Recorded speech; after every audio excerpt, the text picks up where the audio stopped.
17.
Deals. And Bonds hits one high. Hits it deep. It is out of here. 7:56. Bonds stands alone. 17 seconds from Game 7 or from championship number 6. Jordan open. Chicago with the lead. Washington outside left. Roethlisberger has time. Throws to the back of the end zone, and it is caught for a touchdown by Holmes. A minute remaining. And they're putting Curry in the pick and roll, trying to get him on Ervin. Ervin and Curry, one-on-one. Ervin puts it up. It's good. Kyrie Irving from downtown. We're sending it in, Jerome. That's for damn sure. Yes. What is up, everybody? Welcome to the Taproom Sports Podcast. I'm your host, Jordan. Stacks on Stacks. Let's join with my man, who's very upset right now. We just had some news break right before. Jordan and Ervin, Washington, the Lakers fan. Irv, let's just hop right into it, man. We just heard Pat Beverly's getting traded to the Lakers for Taylor Horton-Tucker and Stanley Johnson. What's your thoughts? We could have held on to those two and waited for him to get bought out because I don't even think Utah wanted him. But if it's finalized, there's nothing I can do but hope for the best.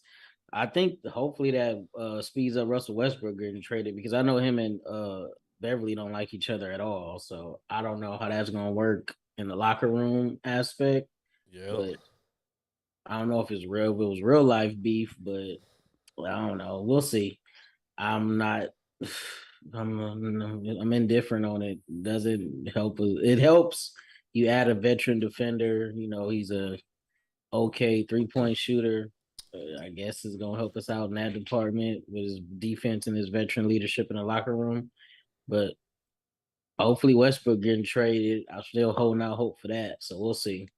Yeah, it was interesting that it was. At first I just saw THT. I thought it was like, all right, THT for Pat Bev, like that's cool. But then I saw Stanley Johnson, and like, Stanley Johnson isn't like a huge name or anything, but still, the Lakers lack wing depth. Like they don't have a lot of wings on that team, and that was really their biggest weakness last year. And Stanley Johnson was arguably their best wing defender on that team last year. And now you take him out for a small, basically, lesser version of Alex Caruso at this point. the guy that you know got rid of to keep THT, and now you trade THT for Pat Beverly.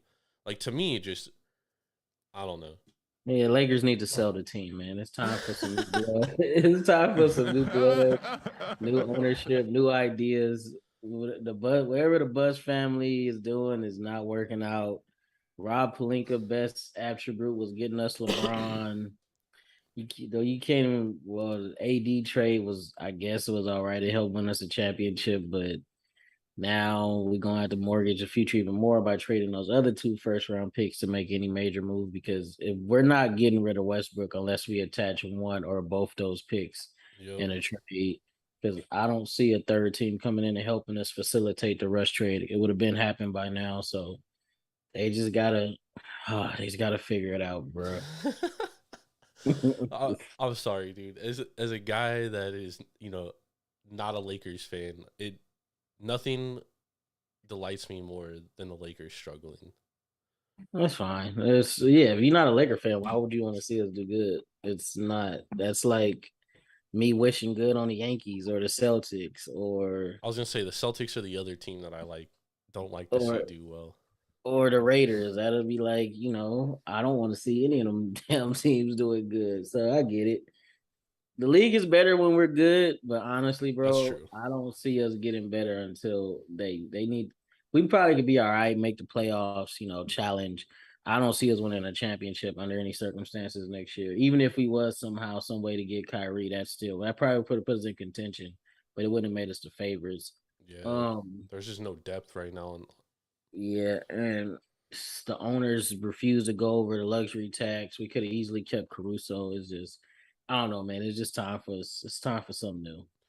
yeah, that's a good point about the Buss family. I mean, I've been saying since Dr. Buss passed away that there's just too many voices in the room for the Lakers, dude, and I feel like nobody wants to step over each other's feet, but there's just too many opinions in the room, and you Bro, could we see have it. Kurt Rambis making Yeah, input on basketball decisions. Like, people are just no one's holding anybody accountable for the bad yeah, decisions, and they're going to the media and being like, oh well, this person made this decision, rather than keeping it in house and taking care of it. I don't know, the whole Lakers thing just, it feels like a mess. I was honestly shocked that LeBron signed the extension, to be honest, because I mean he could mhm. have got that contract anywhere, even at his age, the 2 years. So the fact that he signed the extension was surprising to me. But at this point, we kind of already knew that LeBron, the days of him caring about only winning are kind of long gone, dude. I think he is. I think he sees the road at the end of the tunnel, and the only thing on his mind right now is breaking Will Chamberlain's record. That's it.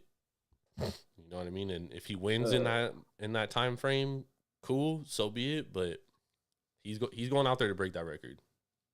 The scoring record, Cream's record, yeah. He's probably gonna do it this year. You only need like 2,400 points, something like that. Is it 2,400? Let's see. I thought he was within 1,000. Oh shit.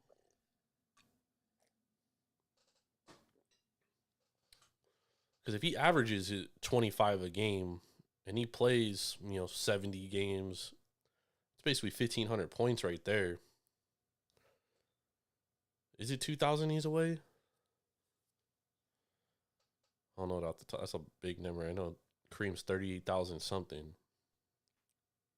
Oh no, he only 1,325 away. Yeah, I was gonna say I thought he could do it this year. Oh shit, he could definitely do it this year. I mean, he had to play 70 plus games for sure, but he could do it. Year 20, Kareem only scored 748 points. How many did LeBron score last year? He only played in how many games? 46? He scored 1695 last year. In how many Career games? shot breakdown. LeBron, he made last year, he scored 1,695 points. Career shot breakdown. LeBron's made 11,403 2 pointers, 2,140 3 pointers, is 7,836 free throws. Kareem has made 15,836 2 pointers, 1 3 pointer, Jesus. One and three six pointer. and 6,712 free throws. Jesus. It's crazy to think if like LeBron got to the line as much as he probably should have during his career, he probably would have already surpassed the record. And actually shot 80% or more. Well, that's asking a lot. That's not normal, dude. That's LeBron's already not normal. We got a big show on deck. We had to talk about that because that is recent news, but this is, week 0 of college football. We actually have college football games on Saturday, so we're going to get to a couple of those games later. We're going to break down our top 25, and we're going to talk about Heisman futures market, which is a pretty open market in my opinion. I think there's some long shots that can be had. I do think that the short shot of CJ Stroud and Bryce Young are probably the most not logical, but probably should happen because both those teams are probably going to be the 2 best teams in the league. But I do think that there's some long shots out there. I do have to mention we are being brought to you by Tavour. Make sure to go to Tavour.com or download the Tavour app straight to your mobile device and use promo code TAPROOM for $10 off your first purchase of $25 or more. That's craft beer delivered straight to your front door. You don't even have to leave your seat. So with that being said, Irv, let's hop into our top 25. So every week but not after week 0, because week 0 is still considered technically week 1. So after week 1, we're going to try and we're still discussing it between Irvin and I. We may go Saturday night. Maybe we'll do it on Monday, but we're going to do a college football week recap, look ahead to the next week's games, and then kind of go over how we're feeling about the futures markets as far as national champions, conference winners, depending on how that week goes. So you're definitely going to want to tap in for that. But we're not going to talk about our top 25 every week. We're just going to post it on our Instagram. You can follow us at Taproom Sports Podcast, on Facebook, facebook.com/Taproom Sports Podcast, or you can go to www.taproomsportspodcast.com. It'll be up all over all of those socials. So get to it. My man over here falling asleep already. I told you, you need to get fired up, dog. I'm not sleepy. I just yawn a lot. College football is here. I know. It's that time of year. We are here. So let's talk about our top 25, Irving. So we broke down 7 conferences, basically the 7 big conferences, the last 7 weeks. Now we're doing our top 25. So who do you have at number 25? The Air Force Falcons. Ain't that they Yeah, Air Force Falcons. I got them at 25. I too have Air Force at 25. But surprisingly, this team will not make our consensus top 25 because both of us have a team a lot higher than the other one does, which based on the point system that made our consensus, it booted Air Force out. So we both got them top 25, but it's not going to make our top 25 consensus. So we both got Air Force. What's your number 24? The Texas Longhorns. So this is one where Irvin and I are different on. I got Boise State here. I think Boise State is the best team in the Mountain West. I said that they were going to win the Mountain West when we did our Mountain West preview, so I got Boise State here at number 24. And then who do you got 23? The Iowa Hawkeyes. And I got the Florida Gators, so another one we're kind of off on. Ooh, you got them pretty low. Yeah, I'm not as high on Florida as you.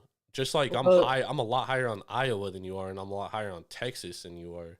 But I like Florida because they're returning a lot of talent and their QB. They do have a first-year head coach though, so we're gonna see. That's why they're 23 for me. I mean, they could very well move up this list. Just like I got Texas at 16, but I still like Texas going under 7.5 wins. But based on their talent and not having played a game, I think they should be around 15 or 16 in my opinion. But that's why it's your list. That's why it's my list, and we make a consensus list. And obviously, this is preseason, dude. Like, these are going to change. You know what I mean? Oh, yeah, definitely. These are definitely going to change. Who do you got at number 22, Irv? 22, I have the Boise State Broncos. Oh, wow. You're higher on Boise than I am on here. Interesting. Mm-hmm. I got Wisconsin, number 22. Wisconsin, they got one of the worst quarterbacks in the Big Ten, Graham Mertz. And they lose, like, basically their entire defense. So, really, I'm giving Wisconsin 22 based on Paul Christ and like that program's, how they performed recently. And that running back. Yeah, and running back. I forget what's his name, dude. I think it's Allen. His last name is Allen. Well, at least we know his last name. I can get it. Hold on, I got it right here. It is Braylon Allen. Mm-hmm. You got it right. Nice. All right. Who do you got at number 21? 21, I have the BYU Cougars. So we're exactly right on line here. I got BYU number 21 as well. Who do you have number 20? The Oregon Ducks, a.k.a. the Clucks, a.k.a. the Meth Ducks, a.k.a. Phil Knight's love child. I got the Houston Cougars number 20. I'm pretty high on Houston this year. I think they're going to win that conference. They're the only team from that conference I have in the top 25. Dana Holgerson is a real deal. He's a good coach. I like him a lot. He is. Who do you have at number 19? Tennessee. You got Tennessee. I have Oregon at 19. Oregon does return a lot of their defense, and I expect Justin Flo to be a lot better this year. And they have a defensive head coach. While their defense is going to be good, I think their offense is going to be fucking trash. Yeah, the offense is going to be terrible. And we have Oregon fans out there that think they're going to beat Georgia. Yeah, no, there's no way. Guarantee that this team moves down after week 1. I can promise you that. But now, they're getting smacked. Yeah, right now I got them number 19. Who do you got number 18? The Houston Cougars. Oh, wow, you got Houston higher than I do too. I got Iowa number 18. Iowa somehow always manages to win 8 games. And this defense is going to be legit. Now, the biggest question is, what is their offense going to do?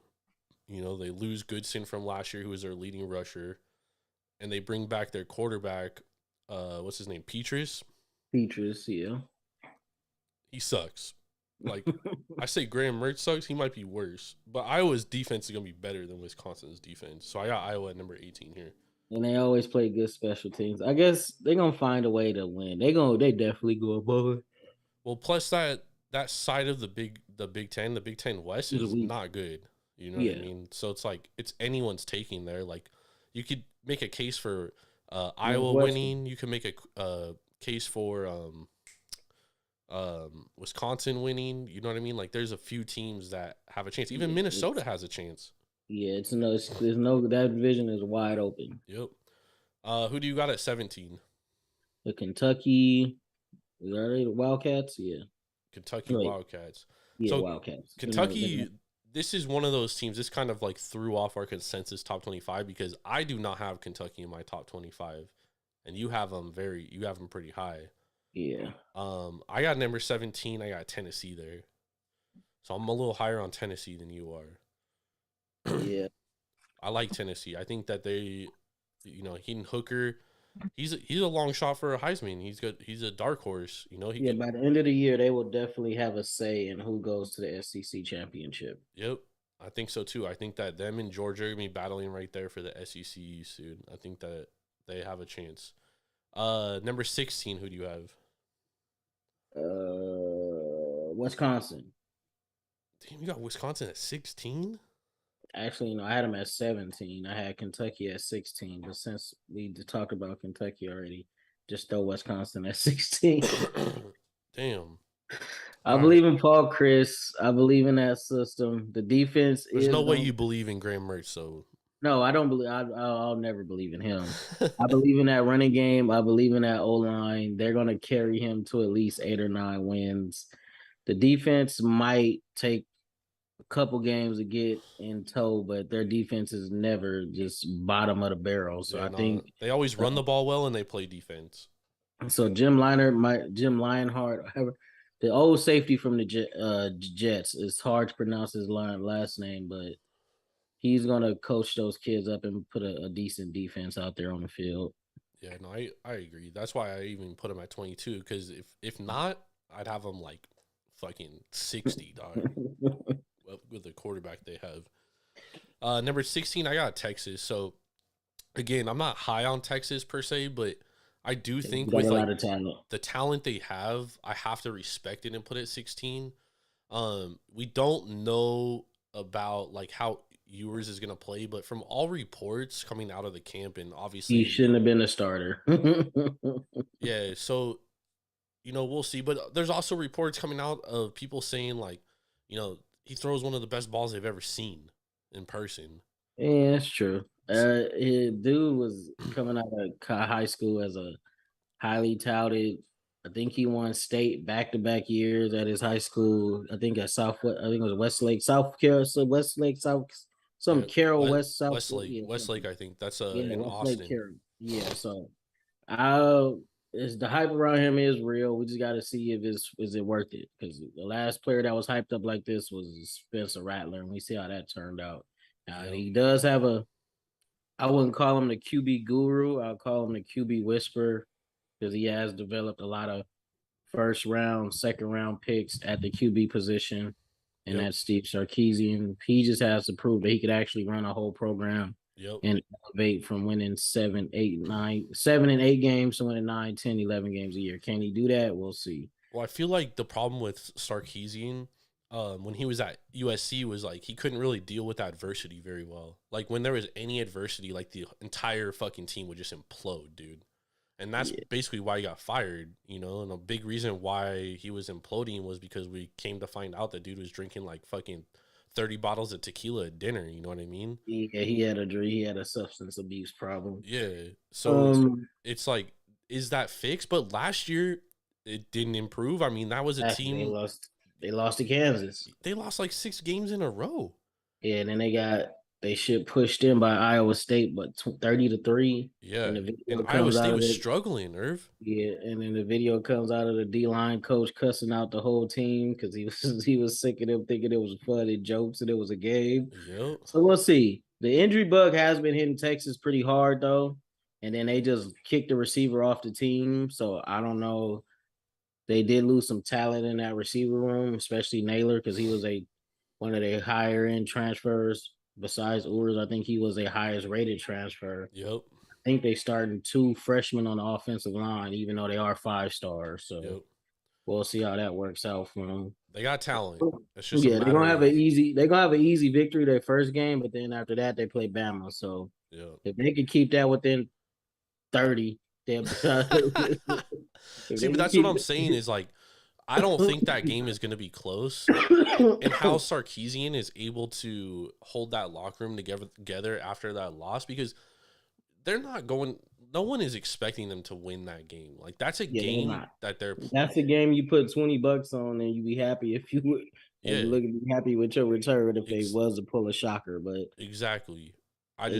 There's no shot. So it's a matter, but that could derail their season. You know what I mean? Like we've seen it with his teams before. All right, who do you got number 15?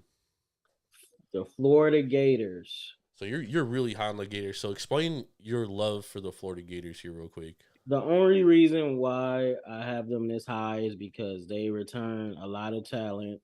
They have an established QB who has some people is comparing them to a poor man's Cam Newton. I don't really see that. I just see a big athlete who can throw. It has a rocket arm, but it has to get better with the short stuff and the intermediate routes.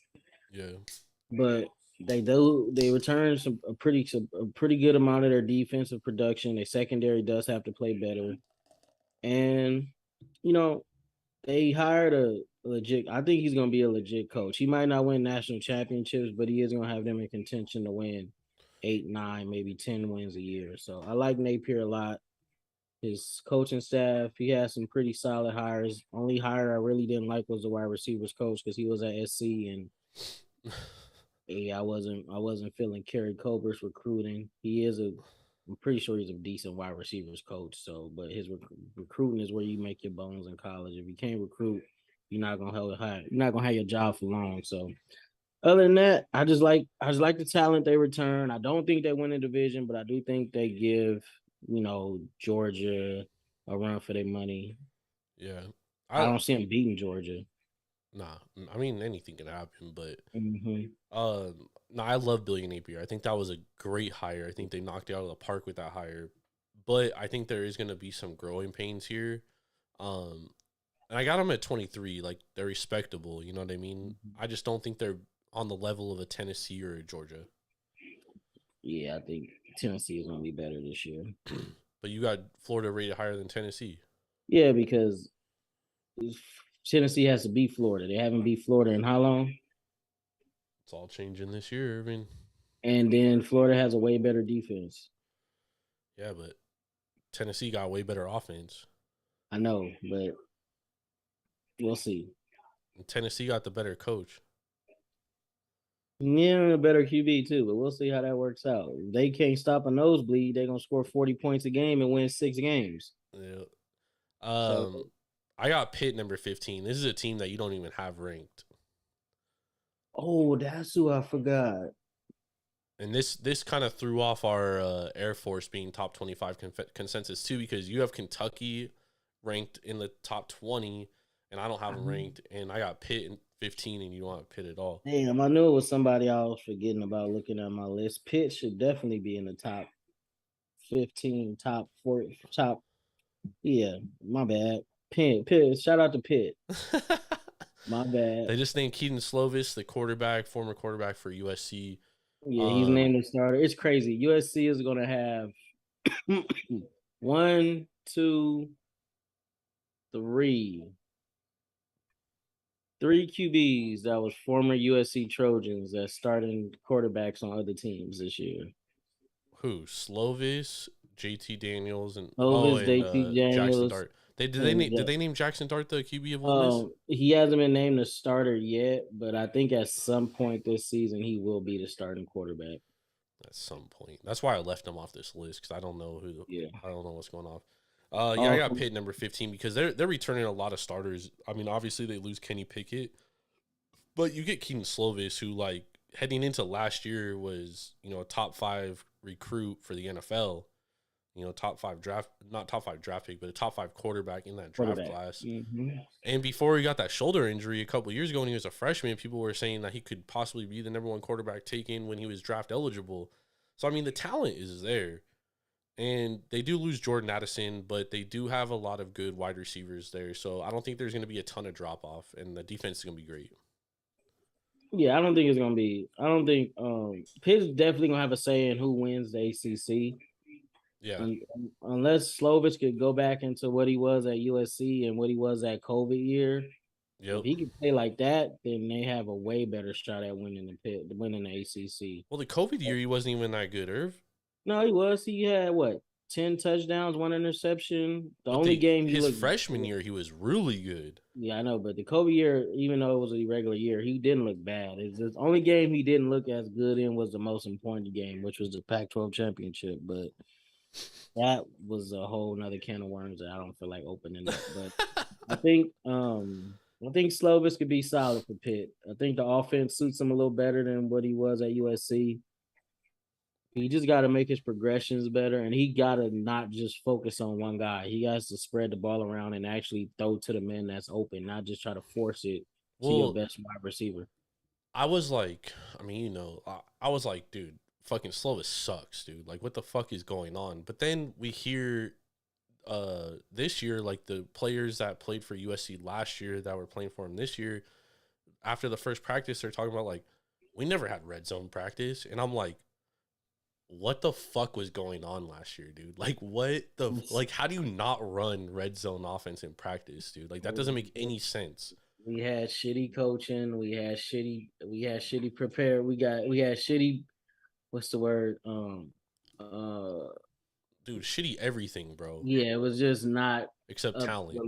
It was not up to level to being a USC Trojan. Another story came out that when the running backs didn't know a play and it was a pass play, they said just run a flat, run to the flat, and they won't say nothing. The amount of favoritism and lack of accountability under our last coaching regime was out of this world. Just incredible. And that made me think, like, well, damn, Drake London's really good. And exactly. And maybe Slovis isn't that bad. Maybe he is more of the 2019 kid that we saw, you know what I mean? So this could be a great team, but it could also be they could also have some hiccups. So I got them number 15. Yeah, they could struggle to make a bowl, or they could win the ACC. Yep. Who do you got number 14? Oklahoma State. I'm right with you. Oklahoma State number 14. Mike Riley always got a solid team, dude. Talk about a team that always manages to win 7, 8 games and go to a bowl. Mike Riley is that fucking guy. Yeah, and then my only concern is he did lose a good amount of. He They lost lost their what best wide 3? receiver. He lost his best wide receiver, and he lost like 3 or 4 players on defense and his defensive coordinator. So Yep. that might be a little hiccup for him, but I definitely see them challenging in the Big 12, and they're not going to be a pushover for anybody in the Big 12. Yep. And I know the rest of this list as we go on, we basically have the same teams just in like a little bit different orders. And also, well, let's talk about number 13. Who do you got number 13? Oklahoma. I got Oklahoma here too. This is funny. I texted you last night and I was like, man, like a lot of these teams, like the AP poll has like, they're really high on like 6, 7. They got Oklahoma's like 8, 9 in most AP polls. I'm like, how, dude? You lose your quarterback, you lose your best receiver, you lose like a lot, and you bring in Brent Venables, who's never been a head coach. Like, why are they a top 10 team? The cachet with them is they're returning a good amount of their O-line. They did get Dylan Gabriel, who's a lot of people think could be a capable quarterback in the Big 12 and in Jeff Levy's system. I think it's more them they're just super high on Venables, which I don't know why, because dude is a great defensive coordinator, but being a head coach and a CEO and running a program is a totally different ball game. And even at times at Clemson, that last year at Clemson, that defense didn't look good at all. So let's just see. New blood, Last new year? staff. Yeah. No, Well, you're tripping. no, not last year. It was the year before that. Yeah, It was when they went to the national title, their defense wasn't good. Yeah, Or it wasn't on Clemson level good. Yeah, it wasn't the level that Brent Venables had him years prior. So most of his cachet is what he's built up as a defensive coordinator. Now, can he be a good head coach? Yeah. In the Big 12, is he going to be a good head coach in the SEC? No. We'll see. No. I highly doubt it, but we'll see. Yeah. So he got 2 years, 2 or 3 years to get ready for the SEC at Oklahoma, because I don't see him getting rid of him no time. I think they gave him a 5 or 6 year deal. So they're going to let him build his program. It all's going to come down to what he builds on the offense, because his defense is never going to be a pushover. Well, you know what's going to happen, Ervin, with Oklahoma. I know you know what's going to happen. They going you know what I'm thinking here.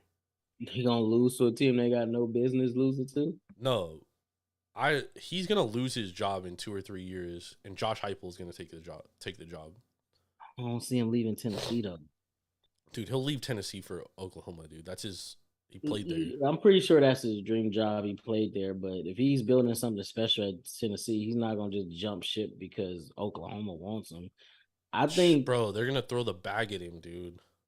I think Oklahoma would try to get somebody from the NFL or something like that before they go to Josh Heupel. Well, if Josh Heupel is winning at Tennessee, then that totally changes everything. But I don't think Venables is going to live out the life of his contract. No, he probably might jump to the league or leave them and go somewhere else. But the guy just comes off on me. He comes off to me like a dude that is just a coordinator. Like, yeah, he's a great coordinator. I think he's a great coordinator too. I don't think he's going to be a great head coach. Dave Aranda proved me wrong. I thought he was going to be a great coordinator, but he ended up getting the head coaching job, and he's doing damn good at Baylor. So he could prove me wrong. It's just I've always seen Brent Venables as a top level, high end, elite defensive coordinator. I never seen him as a head coach material, but we'll see. And he's turned down hella jobs before. Exactly. And he's turned down a couple NFL opportunities too. Yep. And a big part of why I always thought that was because he knew, like, I'm a great coordinator. I don't see myself as a great head coach. So we'll see. I do think that he's just holding the seat for Josh Heupel, to be honest. We'll see. They have a pretty what's the name is pretty influential, so he might be able to talk somebody into taking Oklahoma job one day. Who? The old coach. I can't think of his name. Oh, fucking not Bill Self, dude. That's why is his name fucking name? His brother's the coach at Kentucky. Yeah. Oh my god, That's crazy. dude, what Let the me fuck? look it up. Yeah, Damn, I can't believe Stoops, yeah, Bob Bob Stoops. Stoops. There we go, Bob Stoops. The name, dude. Whenever you like absolutely thinking of something, that's when it like just totally fucking goes out one ear and out and just fuck it, just fucked up. Exactly. But I'm with you, dude. I got Oklahoma number 13. I think both of us are on the same like line of thought about Oklahoma, where like, yeah, they do return talent, and yeah, Brent Venables is a good coordinator, but there's a lot of questions to be had with him as a head coach. Dylan Gabriel, he's not at UCF, and a lot of people are high on you. I'm high on UCF. You know what I mean? So it's like, I don't know, dude. We'll see. We'll see about Oklahoma. They have big question marks. Yeah, they Next do. one is kind of in the same boat as Oklahoma, and I know we both are in line with this. So, who do you got for number 12 for Miami? Miami. I said, who do you got number 12 for Miami? So, who do you have number 12? Miami. We both got Miami here.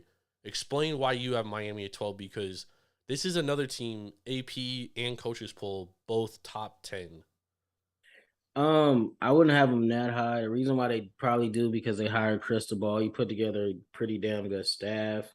He has pretty much a first round QB in Tyler Van Dyke, and for a fact the O line is going to be good under him. They building up defensive talent, so everybody's pretty much banking on Cristobal to do the same thing he did at Oregon, or maybe even at a higher level at Miami because he's gonna have access to better athletes. But the one thing I will say about him, he has to get out his own way and let his coaches coach. Yes, I 100% agree with that. The other thing is like you're absolutely right about Miami and like the talent there. Like we've always known Miami's one of those jobs that like if you can recruit in Miami, that's when Miami's good. Same with USC. When USC recruits in LA and they dominate LA recruiting, Southern California recruiting specifically, and especially California in general, they're unstoppable. Because those are the two places in the country that probably produce the most NFL talent is South Florida and Southern California. So if you can dominate those two spots of recruiting, you're gonna win a lot. And where has Alabama dominated recruiting? Florida. Where and California. You know what I mean? They got Nah, not as bad as Florida though. Like it was a run where they went into Florida and pretty much got whatever player they want. I think it was a 2019 class or the 20 was it 2018 or 2019? The top 5 players in Florida all went to Alabama. yeah, and they also had the top players in California too, and Najee Harris 1 year, Bryce Young. Like Yeah, but see, that's like every 3 years, every 4 years, they come to California and get a good talent. We're not our backyard isn't getting rated by Bama like that. We have to worry. The biggest threat to us to USC these last couple of years, as far as top talent, has been in California, has been Oregon. yep. Nah, so I mean, we'll see. Like, I think Miami in the next 2-3 years gonna be a top 5 team. Yeah, and I think they might. I think they might join the SEC or the Big Ten. We'll see, but they're gonna be a good team because of the Yeah, talent in Miami, and Mario Cristobal can recruit very well. and, and the upgrade they got a head coach. But I agree with you. He has to get out of his own way because I felt Yeah, like he got in his own way last year, and he kept starting Anthony Brown, and like Anthony yeah. Brown was like 'Cause It's terrible. it's no way that Justin Herbert goes to the NFL and becomes a player that he is now, and he looked nothing like that in college. Except for the Rose Bowl, he looked hella good in the Rose Bowl, dude. Which one was that? Because he played in 2 of them. The last one, Okay. it was like they knew he was leaving, so they were like, let him Just, do what he can do. You know what I mean? oh, Like yeah. didn't want to give him. They like held him back to like not get himself hurt or whatever. And then in that Rose Bowl, they were just kind of like, here you Yeah, if go. he gets out his own way and just coaches the O line and let the offensive coordinator run his program, he could be a damn good head coach. But I think he has too much pride. I think that's his problem. Yep. And Tyler Van Dyke was great. Throws a great ball. Yeah, Tyler Van Dyke is besides barring injuries, he's a top top 15 pick next year in the draft. I think they're gonna have some struggles this year, and that won't be the case. Well, it won't be. It's going to be a better QB draft, but not as many teams might need a QB because off the top of our heads, it wouldn't be like 4 or 5 teams that need a QB. So That's true. But we could see guys like Keaton Slovis, JT Daniels, they could slide up if they have good years, you know what I mean? We could see guys like who's DJ. who's a kid at Kansas State? Is it Colin? No, it's not Colin Klein. Oh, it's Tyler Martinez. No, never mind. Not him. Yeah, no. The kid from Baylor. Bohannon. No, Bohannon is not the kid from Baylor. What's his name, dude? I forgot. His name's fucking off the top of my head, but that's a kid that can move up. I think there's a lot of quarterbacks in this year's draft class that can like Cunningham. Yeah, it's a nice amount of quarterbacks. Heaton Hooker, another one. I like him a lot too. So yeah, this is gonna be a real. Oh, the kid from NC State. Finley. Or what's his name? O'Leary. That's another one, dude. The kid from Boston College. Yeah, I like him too. There's a lot of quarterbacks in this year's draft that I think. Levi, yeah, so it's gonna be a deep draft for QBs. Yep, it's gonna be nice. So we're both right there. Number 12, Miami. Number 11, I know we're both in line with too. Who you got? Number 11. My USC Trojans. Yes, sir. You just gotta stay up. Speaking of Matt Leinart, his son is already playing varsity football at Mater Dei. Damn, I'm getting old. How old is his son? He's a freshman. He's a backup QB on varsity. He played. Dude, that kid's got to be hella tall because isn't that from the volleyball player wife? I think he like 6'3" or 6'4", one of them. As a freshman? Yeah. That kid's going to be like 6'6", dude, because his mom is hella tall. But he's a super athlete, though. He's way more athletic than his dad. He could, yeah, I think it's like videos of him doing windmill dunks and shit. I'm like, damn. Well, Leinart was a good athlete in high school. Well, high school. He wasn't a good athlete at USC. Come on, dog. You won 2 national championships. That don't mean he's a good athlete. He could throw. He was a quarterback. Well, he did look pretty good on that one pass in Michigan in the Rose Bowl. So, I guess I'll give Matt Leinart was an all right athlete. He wasn't gonna go out there and run a 4.40 by any stretch of the imagination. But if you get a white quarterback 6'5" running a 4.40, then he might be a genetic cheat code. Skylar Thompson, dude. Who's that? Who he play for? Kansas State. All right, I'll look into him. He's on Miami now. He's actually probably their best quarterback on that roster on the Dolphins. He's not better than Tua. Yeah, he is. Go watch the film. Go watch the film right now. After we get on, he probably could throw farther, better downfield than Tua, but he's also a better athlete. Tua's not that great of an athlete. Yeah, he's not. But I don't know. Was it the receivers at Bama, or was Tua just not who he thought? No, it's the offensive line. Dude. I've been saying this about top QBs forever, dude. And this goes back to the USC days when Leinart was there. I was stoked when Matt Leinart got drafted, but I was like, dude, he's not going to be as good in the pros because he plays behind the best offensive line in football at USC. He's not going to get fucking 10 years to throw the ball in the NFL. Like, you don't get that much time, dude. You're right about that. And that's the thing is, like, we've seen that from Tua. Like, and you could see it on the video. Remember that play where he got hurt against Mississippi State? Like, he was back there for, like, 5 minutes holding the ball. It's like, dude, you got to get rid of the football, bro. Like, running around when he hurt his ankle. Yeah, that's true. You know what I mean? Like, you're going to get, like, 2 seconds maximum in the NFL. That's how much time you have to make a decision.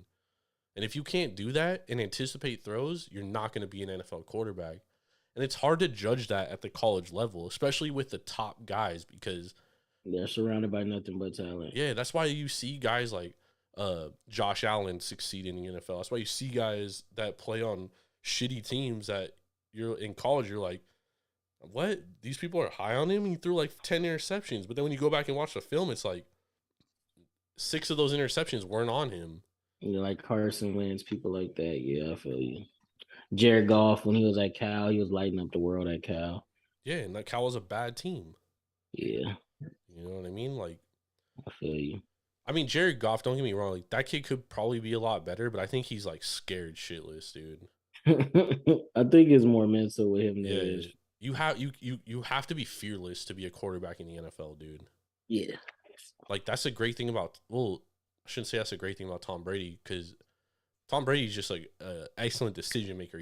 He decides Yeah. before the ball Tom snap. Brady, and yeah, and he's unselfish too. If he open, he's throwing you the ball unless you just keep dropping it. Yep.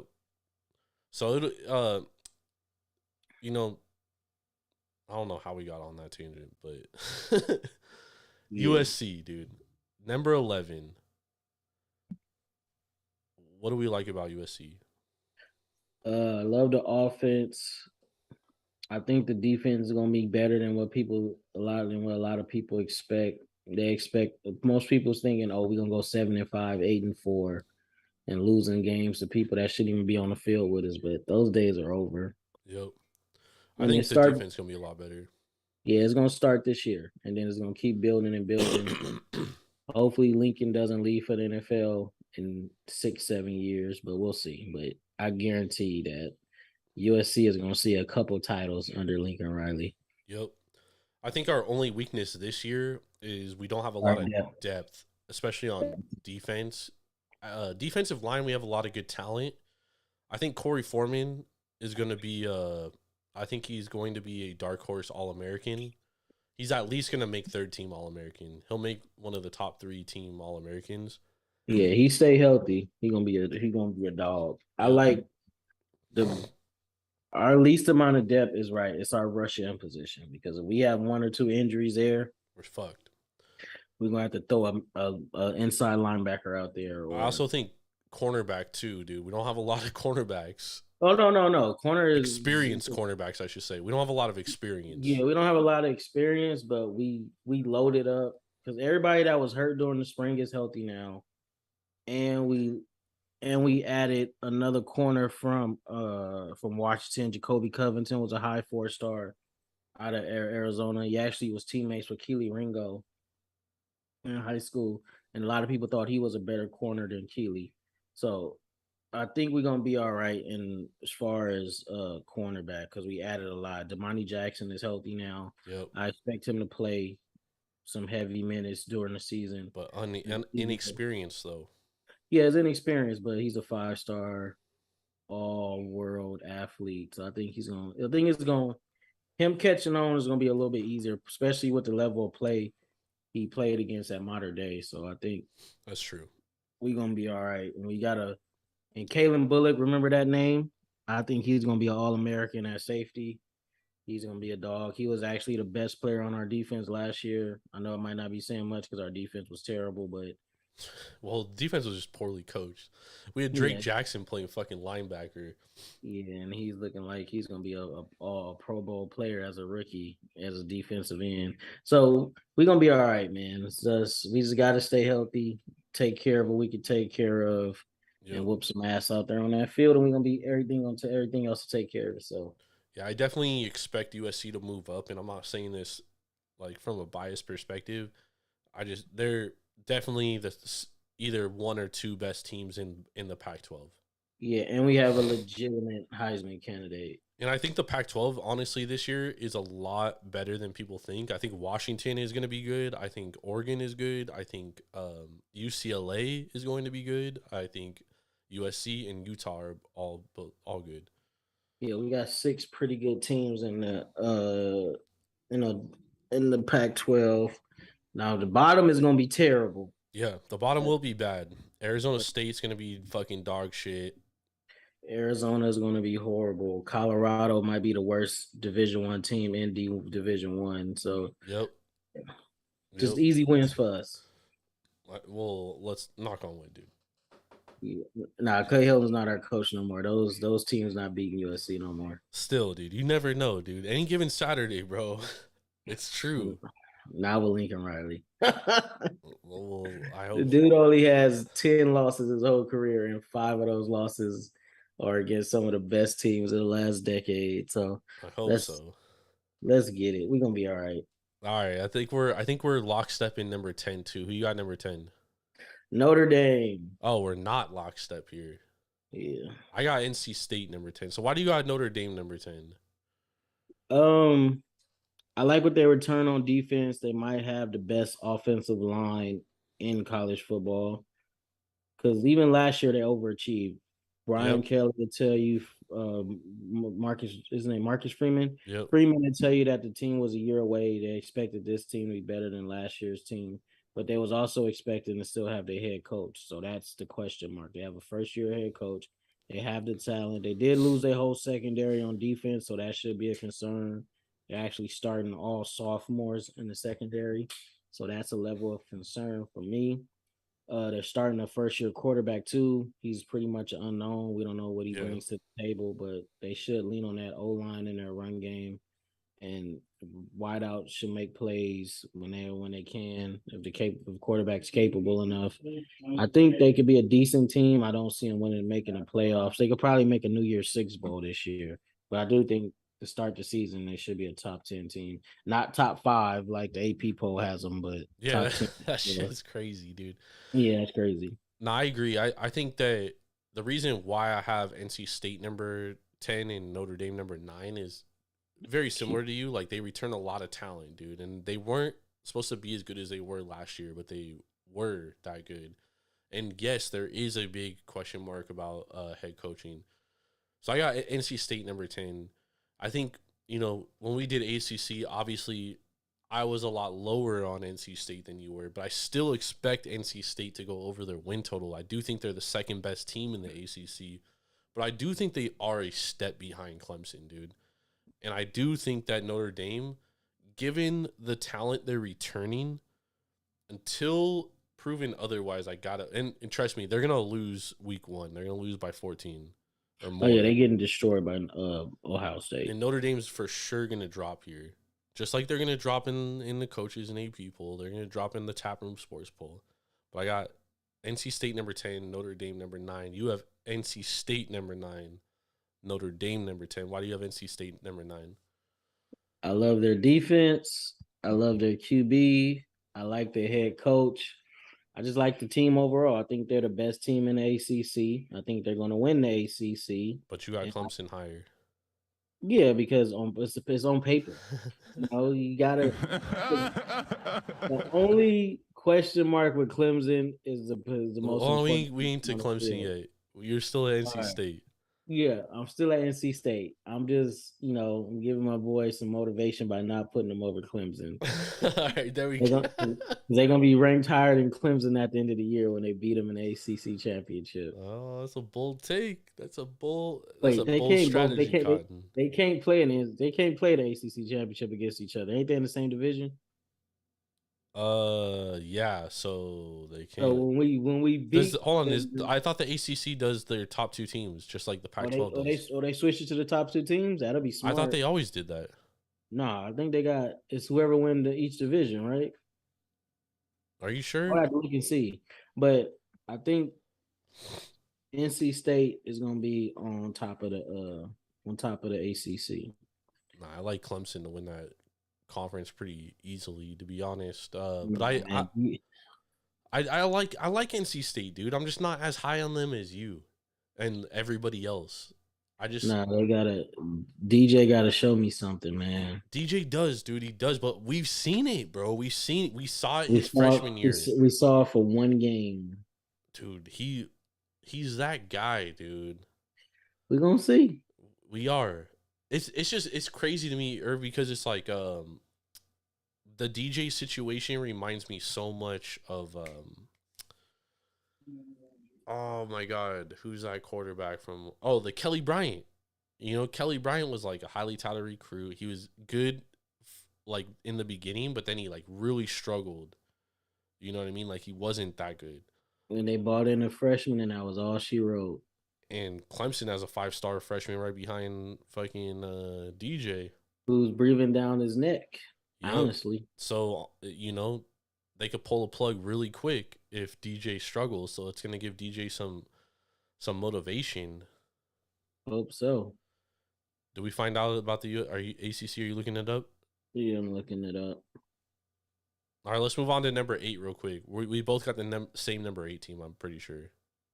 Who you got number 8? Number 8, I have the Michigan Wolverines. Okay, so this is another one where we're one in. I have Michigan 7. You have Michigan number 8. What's your thought process on Michigan? Why you got them number 8? I think Harbaugh proved last year that he could have his team competing and challenging for a national championship. They got over the hump. They did beat an Ohio State team, even though people thought that was a down year for Ohio State, but they still took care of business. They beat them, so I'll give them their credit. Do I think they're going to do it this year? Finally. No. Finally, he got the monkey off his back. He beat that team. I forgot Michigan's nickname for Ohio State, but I think Michigan is going to be good. They have a legit quarterback. I don't know if he can win you a national championship, but he is going to win you a lot of games. I like the QB. The running game is going to suffer because they lost their best running back in Haskins. They lost a couple O linemen too, but they did add the center from Virginia, who was an All-American. Yep. They just added a former 5-star who was at Bama on the edge to replace Hutchinson and David Ajabo. And they have a beast at nose tackle. He should be a first round pick. Yep. So I think Harbaugh is going to be all right. He's going to pretty much have them contending as a top 10, top 5 team. He just got to prove that he can beat Ohio State again, or just 1 year and get blowed off the field the rest of the years. So I got Baylor number 8. I think in both these teams, I think are going to be very similar. Like, I think both teams, their identity is on defense, and I think both their defenses are going to take a step back, because both their defenses were like elite last year, right? Yeah, it was. But I think both their offenses are going to be better. I can see that. So I'm not mad that you have Michigan number 8 or Baylor number 7. I think both these teams are pretty dead even. So I mean, it makes sense that we both got them 7 and 8, which puts some consensus right there with each other in our consensus poll. Yeah, I mean, Michigan's gonna be a great team, dude. Harbaugh's a great coach. He is, regardless of what people think about him as a person or whatever. He's a good football coach.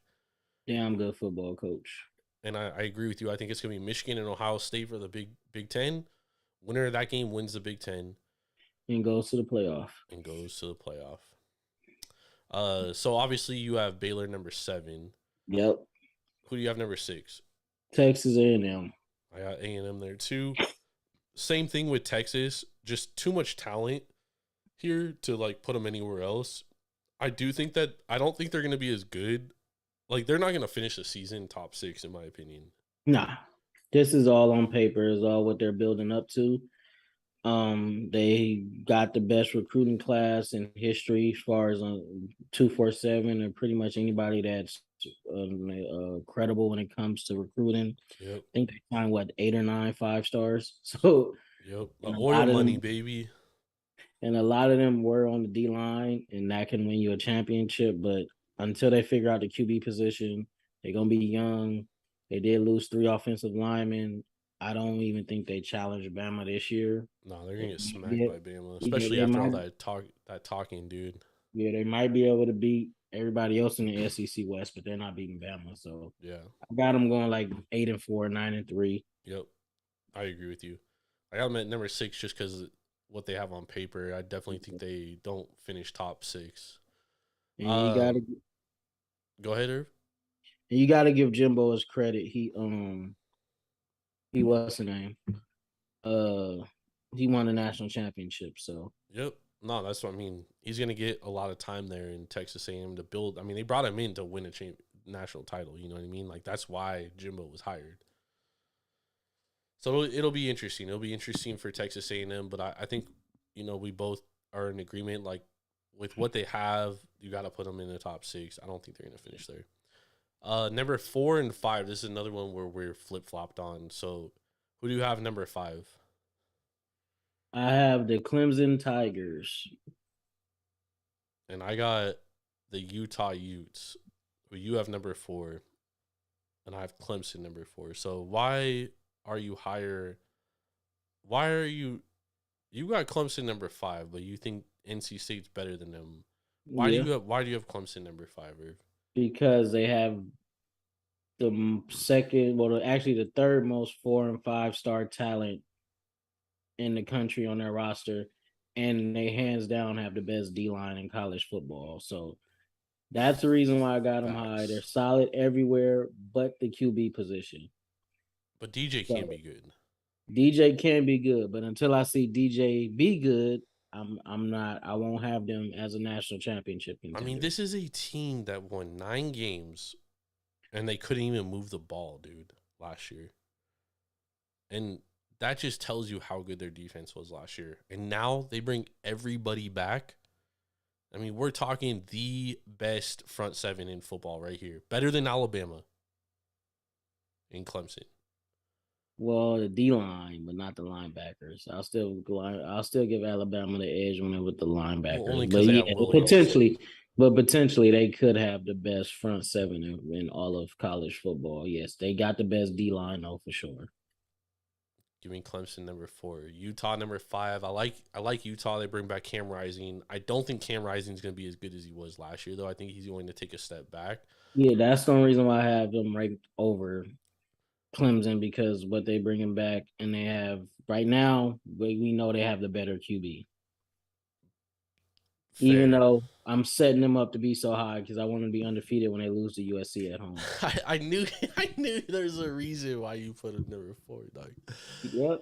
I don't think Cam Rising will be as good. I'm also like nobody in the media or national media is putting this into any sort of attention. The fact that Utah lost to a Ohio State team that was missing like 11 starters last year. Like, dude, Ohio State didn't have their entire starting secondary. Yeah, they should have won that game going away. Honestly, They should have. that's what made me kind of think like this year, like Utah might be frauds, but we'll Yep. see. I don't think they're. I think they're a good team, which is why I have them number 5. But I think people are overhyping Utah, dude. And Yeah, people keep saying like, "Oh, USC's getting too much hype." No, dude, like Utah's getting a ton of hype. especially my boy Lonnie. Yep. We'll see. And then number 3, 2, and 1, we obviously have the same 3 teams in order. So who do you got number 3? Dun, dun, dun, dun, Alabama. I'm just playing Georgia. Yeah, we both got Georgia there. Obviously, lose a ton on defense, but they just restack, dude. Yeah, they just reloaded. They lost all 5 of those first round picks. They lost on defense. They replaced them with 5-star players. Yep, it's just gonna be sliding. I do think that they may have some hiccups. Like they're obviously not going to be as good as they were last year, but I mean, we're still talking about a very talented team. They're still gonna be a top 10, top 15 defense. They might not be the best defense in college football the last 10 years, but Yeah. they're not gonna fall off to the point where you be like, damn, what happened to this team? Yep. Now, the one thing you do gotta watch out for is do they have enough on the outside at wide receiver to consistently beat elite teams when they need to, because they pretty much have the best tight end in all of college football. Best 2 tight ends, maybe. Yeah, should probably the best 3 tight ends, but because don't forget the 6'7" dude, he can ball too. Yep. Washington, we're number 0. The O line, they did lose 2 starters, but they were placing them with 5 stars. Yep. That was played. They played some last year, but not a lot. And they always have good offensive line play in Georgia. I think they got the only O line coach I would say that's better than the one at Georgia is the one at Oklahoma. Bill Bendenbaugh. He's a damn good O line coach too.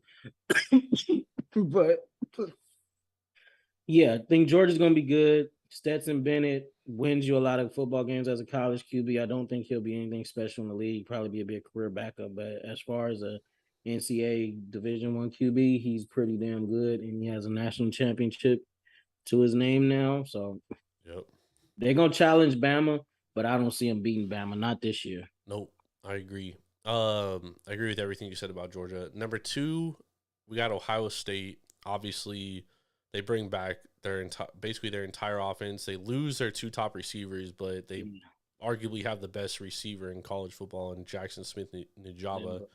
And and honestly, if I'm gonna keep it 100, Emeka Ibuke could be better than him. Yeah, I mean, and Marvin And Marvin Harrison Harrison Jr. Jr. is a dog too. So they losing those two didn't really set them back And the at best all. thing that could have happened to him was that Olave and who's the other kid? Garrett Wilson. Garrett Wilson, that they didn't play in the Rose Bowl because all those other kids got to play and they balled the fuck out.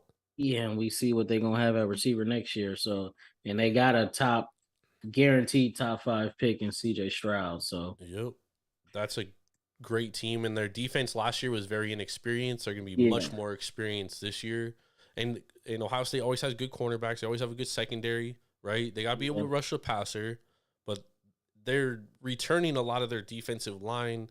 And let's face it, dude, this is a defensive line that is just filled with 5-star recruits. You know yeah, what I mean? and then Jack Sawyer, look out for him. Yep. They saying he's Aiden Hutchinson, but more athletic. So Yep. So that Nick Bosa. so good luck with that. It's gotta. No, it's a good team. It's a good team. Yeah, It's it's a a good team team. that should be in the They're gonna national be championship, dude. yeah, and they're gonna be way better on defense this year. Yep. And then obviously number one we have Alabama. Mm-hmm. Last year in what is considered a rebuilding year, which I don't agree with, but a lot of people consider a rebuilding year. They make it to the national championship game. They return Heisman Trophy winning Bryce Young. Will Anderson Jr. also was finished top 5 in Heisman voting last year. He's a outside linebacker. I mean, it's the best team, dude. There's Dallas Turner, the wide receiver room is deep. They added 2 of the best transfers for wide receivers out of the portal. They got Bryce Young. they didn't get Jordan Addison though. Yeah, they didn't get Jordan Addison. He's a Trojan. Sky's the limit for him, honestly, bro. The only thing that might hold Alabama back is their secondary. That's the only weakness. That's and it's the not only even like a weakness. It's not even a weakness. It's just they need more experience, and they actually need game reps at the skill position at cornerback. Yes. All right. Let's hop into this Heisman. Let's hop into this Heisman futures market real quick, and then we'll talk about 2 games that took a lot longer than I anticipated, to be honest. Mm-hmm. But that's okay. So the Heisman futures market, I'm gonna put it up on the screen here for everybody. We got our short shot, CJ Stroud plus 200, Bryce Young plus 350, and we got Caleb Williams plus 700. These are all depending on the book too. I just grabbed these from Vegas Insider, which is basically a consensus of all the Vegas books. I've seen Caleb Williams for like plus 600, a little bit others. And then we got some long shots. Will Anderson Jr. plus 2,000, Bijan Robinson from Texas plus 2,000, DJ Ugalele plus 2,500, Quinn Ewers plus 2,800, Dylan Gabriel plus 3,000, Jackson Smith-Njigba plus 3,300. And then there's a ton of guys. Tyler Van Dyke plus 4,000, JT Daniels plus 5,000. I mean, are you going chalk here, CJ Stroud, Bryce Young, or Caleb Williams? Is there any long shots you like on this list here? I got 2 dark horse candidates for Heisman. What's the dark horse? What's the dark horse you like? Jackson Smith-Njigba and Jahmyr Gibbs. Look out for him. He transferred to Alabama from Georgia Tech. He was a freshman All-American. This dude has the potential to be an 1,800, 2,000-yard rusher, 20-plus touchdowns. And Trayvon Henderson from Ohio State, too. If they run the ball enough and he breaks those big runs like he did last year more consistently, he can also be a outside dark horse for Heisman, too. Because outside of a quarterback, the only other 2 positions I can see winning the Heisman, unless Will Anderson just goes crazy and has 20-plus sacks. I see a wide receiver or running back challenging for Heisman this year. No, I agree. I 100% agree with you with Jackson Smith-Njigba. That was going to be my dark horse pick too. Yeah, because that kid is he's incredible. He had 4 touchdowns in the Rose Bowl last year. You know what I mean? Damn near 300 some yards receiving. Yeah, he's going to get a lot of stats, dude. He's going to pack it up. In the corner he was beaten more than often is going to be an NFL draft pick too. So. Yep, this kid's good, dude. And I agree with you about Jahmyr Gibbs, but I'm gonna go further down the line here. There's 2 players that I really like and deeper. I like Hendon Hooker plus 6,600, especially if they beat Georgia. Because remember, Heisman voters love big moments. Yeah. If they beat Georgia, he can absolutely win. And at plus 6,600, dude, Sheesh. that's some great value there because this could be a 10-11 win team. They could definitely win the SEC West or East. I'm sorry, SEC East. So I mean, it's based on the number. I like this play here, and then I also like Malik Cunningham. If he can stay healthy at Louisville could be a dark horse ACC champion. You know what I mean? Like that's a good team, dude. It is a real deal. He's electric. He gotta stay healthy. Yeah. That's the big thing. He stays healthy. Louisville is a dark horse to win the ACC, Irvin. And what do we get? Plus 6,600 as well. Him and Hendon Hooker.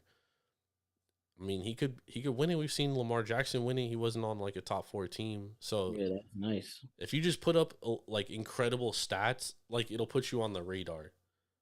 But also big moments, which is why I like Hendon Hooker. I like both those.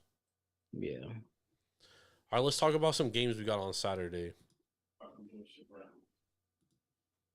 First game let's talk about is probably the biggest game of the day in week 0. That's Nebraska and Northwestern. I know. Big game. Huge game. Big game. Huge game. Big 10. Big 10 game. We got Nebraska minus 12.5 right now. Last year, they were minus 11 and they won by like 50 points. Keep in mind. This game is being played in Dublin, Ireland, though. So you also have to keep that in mind. Right now, Nebraska minus 13. It opened minus 12.5. It's moved to minus 13. Northwestern plus 13. Over under is 50.5. Is there anything you like here? I think Nebraska wins, but I don't think they win by. I think Northwestern definitely covers. You think they cover the 13? Yeah, I think they cover the 13. Got to give Pat Fitzgerald some credit. He is a damn good coach. And what has Scott Frost proven the last 4 or 5 years at Nebraska? Well, they beat the fucking dog shit out of Northwestern last year. That's true. Let's see.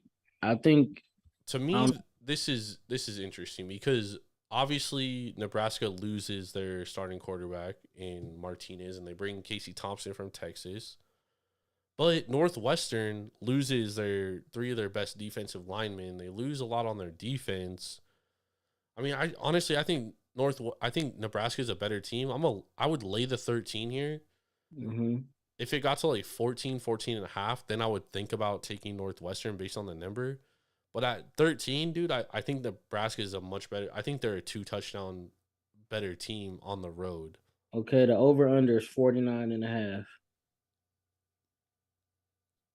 I don't like it because last year fucking Nebraska put up like 56 on them, dude. And Northwestern's defense could be worse than last year, and Nebraska's offense could be better. The coldest Crawford hurt though, so my boy hurt, so I don't think it's gonna be that much better. Yeah, but they also returned their top 4 rushers from last year. I definitely think Nebraska's gonna win. I'm just trying to give Northwestern some credit. I mean, hopefully they keep it within the 13.5, but the more you talk about it, I doubt it. Just ride with Nebraska with the points. Yeah, I gotta take and Nebraska has a new offensive coordinator. Man, I just gotta lay these points, dude. I know it's a big number, but minus 13, dude. And I would stay away from the over under. I would have probably taken it under 50.5. And this is the thing too, and this is why I'm not gonna play this game for those of you out there. So I like Nebraska minus 13. I don't love it enough to play it. And the reason why is because this game's being played in Dublin, Ireland. All right, so that's a lot of unknown out there. These teams have never played in Dublin, Ireland. Northwestern is 4-3 against the spread against Nebraska in the last 7 years. Come on, bro. But last year they absolutely got fucking smoked. All right, let's talk about this next game, the last game. Hawaii and Vanderbilt Irv. So right now, Hawaii 8.5-point underdogs. Vanderbilt minus 8.5-point favorites. This line moved in the last day. It was minus 6.5. Now it's minus 8.5. The over under is 53.5, which has come down from 55.5. What do you like here? Because I love this game. I actually like the Hawaii Rainbow Warriors who pulled the upset. Ooh, you like the dub. The fighting Timmy Changs. Yeah, because I think Vanderbilt is not that good of a team. And I won't, show the group of five some love and have them beat a lower tier SEC team. Well, it's not just a group of five, dude. It's the Hawaii fighting Timmy Changs, dude. I think they deserve it. Now they could. I don't know. I think this game it's gonna be a one possession game. It's gonna go either way. Honestly, I think whoever forces the most turnovers and sets their offense up for some easy points is gonna win the game. Now, neither one of these teams have a great pass rush, but whoever has the better pass rush this Saturday, I think that's who wins the game. Yeah, and the interesting thing here too is like it's always hard to handicap teams that don't play in the Mountain West when they go into Hawaii. Because I mean it's a vacation, dude. Let's be honest. You know what I mean? And like these time, are and the time too. Yeah, and these kids have probably never been to Hawaii. You know, like let's keep it 100. And you get to Hawaii and that's paradise, bro. And, things could be up sightseeing, and your sleep schedule might be a little off because the time is 3 hours behind. Yep. It might sneak up on you. And it changes, dude. Like Hawaii has a good home field advantage in that case. There will be fans here this year. Last year there was no fans, so we will have fans in Aloha Stadium. Mm-hmm. I really like the under here. I got it at 55. It's since moved. But I would honestly, still at 53.5, I'd probably still play that under. I think it's going to be a low-scoring game because Vanderbilt's not a good offense, dude. Yeah, I think this game ends up being, 24-17, 21-14, maybe something, nothing in the 30s. I don't think either team goes over 30 at all. No, not at all. And I think that, Hawaii's going to have some struggles because Timmy Chang is in there, new offense, a lot of new players, dude. They're one of the least experienced team, you know what I mean? They're pretty much building from the ground up. They lost three best players on defense. They all transferred out. So. Yep. And then Vanderbilt's not that good of a team, period. Exactly. You know what I mean? So, everyone's like, oh, well, that's an SEC team. Even though they're the worst team, they're way better than Hawaii. But I don't know if that's necessarily true, dude. Their quarterback fucking sucked last year, dude. Don't believe the hype. Yeah. And, yeah, they can run the ball pretty well, but they just don't have a lot of talent. They don't. So, Hawaii can't pull the upset here. If they make that quarterback beat them, I feel very comfortable picking Hawaii. Yeah, I don't understand why this line moved to 8.5. Because Vanderbilt's an SEC team. Honestly, that's the only reason why. And they're playing Hawaii. That's crazy to me. Let's go, y'all. All right, you got any best bets for this Saturday for college football? Yeah, take Hawaii with the points. Hawaii plus 8.5. Yeah, I like it. My best bet for this day, I'm not going to say New Mexico State plus 9 because I got it at plus 11, which I absolutely love because Nevada should not be 11-point favorite against anybody. I don't give a fuck who it is. But I'm gonna ride with you, Irv. I'm gonna say Hawaii plus 8.5, dude. We're gonna take the fighting Timmy Changs. There's no way this Vanderbilt team is gonna win this game by more than 8.5 points. No, not happening. If you bet Hawaii plus 8.5 and they lose, Irvin will take 2 shots of Hennessy next week. Let's go. Let's go, y'all. I like it. Thank y'all for joining us. We'll be back on Monday. We'll be talking, we'll be recapping this week 0, looking ahead to week 1 of college football. really getting into the swing of things. We got a lot of great games. We'll be diving into a lot of them. So if you bet college football or want to bet college football or just want to know more about college football, join us on Monday. I'll be back Sunday night with Big Ball and Ben Larson. We'll be talking a lot of MLB. Thank you for joining us. Make sure to go to devour.com. Use a promo code Taproom, $10 off your first purchase of $25 or more. For Swerve and Ervin, Washington, I'm Jordan. Stacks on Stacks on Stacks, lads. Y'all have a blessed night and have a great weekend. Stay safe. College football is here, baby. Let's go. Cash out.